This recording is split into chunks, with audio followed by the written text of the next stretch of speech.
इस लेक्चर में हम properties of dot product find करेंगे।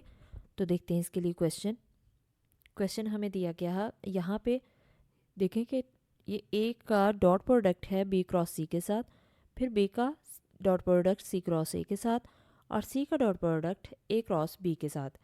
हमें प्रूव करना है कि इन तीनों का डॉट प्रोडक्ट इक्वल है, और हमें ए, बी और सी ये तीनों वेक्टर्स गिवन है। देखते हैं इसका सोल्यूशन। तो सोल्यूशन में हम सबसे पहले A dot B cross C find करेंगे। इसको हम कैसे लिखते हैं स्केलर ट्रिपल प्रोडक्ट को, कि पहले ए आ रहा है तो ए के कोफिशिएंट्स हम लिखेंगे आई, जे और के कोफिशिएंट्स।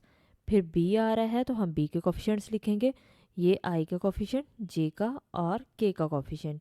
अब सी में यहाँ पे देखें कि आई का कोफिशिएंट 2 है, जे का 5 और जेड का 1। तो ये हमने सारे कोफिशिएंट्स लिख दिए। अब हम इनका डिटर्मिनेंट एक्सपेंड कर देते हैं, यानी रो 1 को एक्सपेंड करेंगे। तो रो 1 में हमारे पास फर्स्ट एलिमेंट 3 आ रहा है। 3 जिस रो में आ रहा है उसको छोड़ देंगे, और जिस कॉलम में आ रहा है उसको छोड़ देंगे। तो हमारे पास क्या आएगा, हम 3 को 1 से मल्टीप्लाई करेंगे और 5 को 2 से, और मिड में साइन, क्योंकि 3 को 1 से करेंगे 3 आएगा, और मिड में साइन हम 3 माइनस लगाते हैं, और 5 को 2 से करेंगे तो -10। अब यहाँ पे देखें कि ये 3 माइनस माइनस प्लस हो जाएगा 10, तो कितना आएगा 13। तो इसलिए हमने यहाँ पे 13 लिख दिया। अब हम नेक्स्ट एलिमेंट लेंगे, तो सेकेंड एलिमेंट के साथ हम माइनस लगाते हैं, और क्योंकि 1 के साथ ऑलरेडी माइनस था तो माइनस माइनस क्या हो जाएगा प्लस। +1 इंटू ये जिस रो में आ रहा है उसको छोड़ेंगे, और जिस कॉलम में आ रहा है उसको छोड़ देंगे।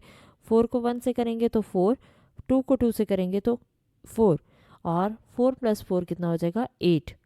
नेक्स्ट देखेंगे कि नेक्स्ट हम 5 को छोड़ देंगे। अब हम 5 को देखेंगे तो 5 जिस रो में आ रहा है और जिस कॉलम में आ रहा है उसको छोड़ देंगे। 5 को हमने बाहर लिखा, और यहाँ पे हम 4 को 5 से करेंगे तो कितना आएगा 4 5 ज़ा 20, और मिड में साइन माइनस यूज़ होता है, 3 2 ज़ा 6, तो 20 - 6 कितना आ जाएगा 14। अब हम इसको मज़ीद सॉल्व करेंगे, यानी 3 को 13 से मल्टीप्लाई करेंगे 39, 8 को 1 से मल्टीप्लाई करेंगे तो 8, और 5 को 14 से मल्टीप्लाई करेंगे तो 70। अब हम इनका सम करेंगे, कितना आएगा 117। ये हमने A dot B cross C को सॉल्व कर लिया। सेम इसी तरह से हम B dot C cross A को अब सॉल्व करेंगे। तो यहाँ पे हमें सारे हमने कोफिशिएंट्स लिख दिए, यानी बी के कोफिशिएंट, आई, जे और के कोफिशिएंट्स जो हमने लिखने थे वो लिख दिए। सी के कोफिशिएंट ये आई, जे और के कोफिशिएंट्स। ए के कोफिशिएंट क्या है 3 - 1 एंड 5। ये सारे हमने कोफिशिएंट्स लिख दिए। अब हम रो 1 को एक्सपेंड करते हैं, तो सेम जैसे हमने पीछे डिटर्मिनेंट को एक्सपेंड किया उसी तरह से, यानी 4 को छोड़ देंगे, और 4 जिस रो में है उस कॉलम को छोड़ेंगे। यहाँ पे 4 लिखा, रो छोड़ दी, कॉलम छोड़ा, तो यहाँ पे इसका क्रॉस प्रोडक्ट करेंगे। 5 को 5 से मल्टीप्लाई करेंगे 25, और मिड में साइन माइनस आएगा, और माइनस की वजह से ये माइनस माइनस प्लस हो जाएगा 1। 25 + 1 26। अब हम सेकेंड एंट्री के साथ माइनस लगाते हैं, इसलिए -3 आएगा। ये इस रो में और कॉलम में आ रहा है तो छोड़ देंगे। 5 को 2 से मल्टीप्लाई करेंगे 10, और -3, तो कितना आ जाएगा 7।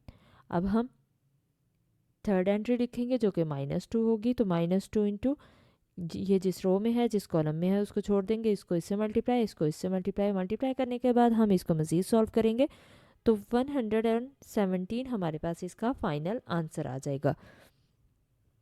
अब हम C dot A cross B करेंगे, तो सी वेक्टर के कोफिशिएंट्स जो आ रहे हैं आई, जे और के वो लिखेंगे, फिर ए वेक्टर के और फिर बी वेक्टर के। इसकी रो 1 को एक्सपेंड करेंगे जैसे हमने पीछे दोनों में किया, तो इसी तरह से 2 बाहर लिखेंगे, इसको इससे मल्टीप्लाई, इसको इससे, तो कितना आएगा -13।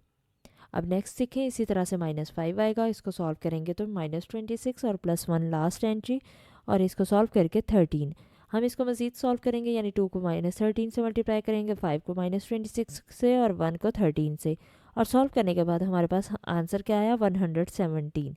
और हमारे पास ये तीनों डॉट प्रोडक्ट हमने फाइंड किए, तो हमारे पास सबका आंसर 117 ही आया था।